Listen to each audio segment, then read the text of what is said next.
16 দিন পরেও সিবিআই এখনো কাউকে গ্রেপ্তার করতে পারেনি কেন? প্রশ্ন তুলেছেন মুখ্যমন্ত্রী মমতা বন্দ্যোপাধ্যায়। মেয়র রোডের সভা থেকে মমতা বন্দ্যোপাধ্যায় বলেছেন তিনি মাত্র 5 দিন সময় চেয়েছিলেন। সিবিআই 16 দিন পরেও এখনো বিচার দিতে পারেনি। এরপরে সুর চড়িয়ে মমতা বন্দ্যোপাধ্যায় বলেছেন বিচার চাই, জবাব দাও সিবিআই।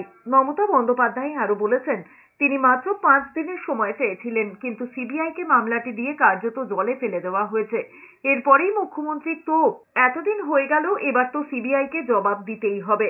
আজ কদিন হলো সিবিআই অর্ডার হয়েছে কোর্টে, সম্ভবত মঙ্গলবার, তাই তো?